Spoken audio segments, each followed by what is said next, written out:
The Grinning Man. True story.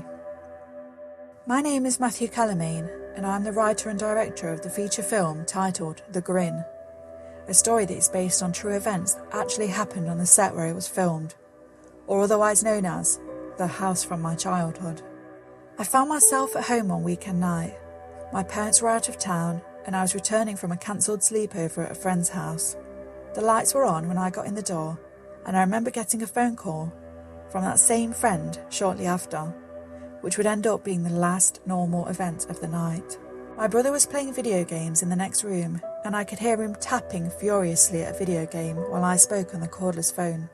I walked around in the living room and ended the phone call in the kitchen, when I remember hearing some kind of high-pitched squeal that came from somewhere in the house, and I couldn't place where it was coming from, as it sounded the same in every single room I went to investigate. It ended about a minute after it started, and was interrupted by the phone ringing, but the phone was not in the kitchen where I left it. It was in the bathroom, on the counter in front of the sink.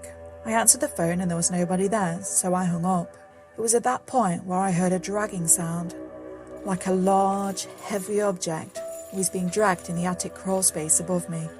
I followed the sound as it slowly navigated from room to room and ended up in my parents' bedroom, who still had a waterbed. After the sound made it to the far wall, it stopped and the phone rang again. This time, my friend was on the other end of it. I told him what was going on, and he told me to be careful and call the police.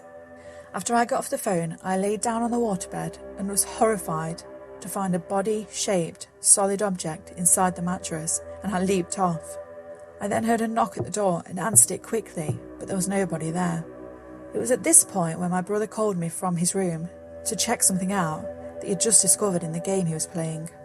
And a little more than annoyed at his lack of interest in what was going on, I stormed into his room. There was nobody there.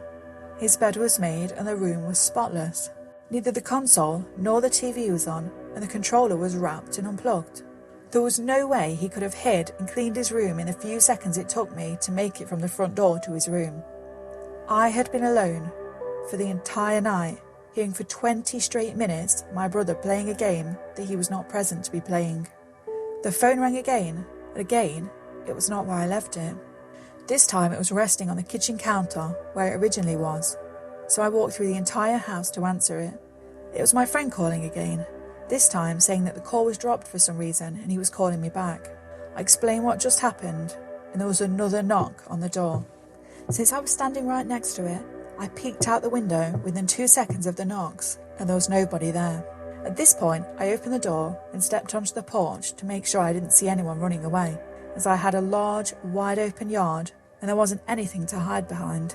I walked into the yard to look around, but didn't find anything. I found myself engaged in several more minutes of talking before my friend got off the line, and it was at that moment where I realised that the space that I'd been staring off into while we were talking had two very large black reflective eyes looking back at me. The figure was tall and lanky and stood only 10 feet or so from me, in the shadow cast by the light.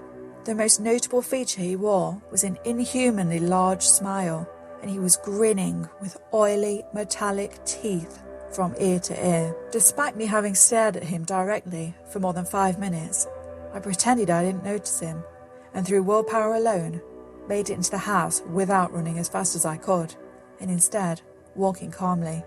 And somehow I knew that he would have caught me easily. I barricaded myself in the room the rest of the night and didn't fall asleep until the sun came up the next morning and my parents were home.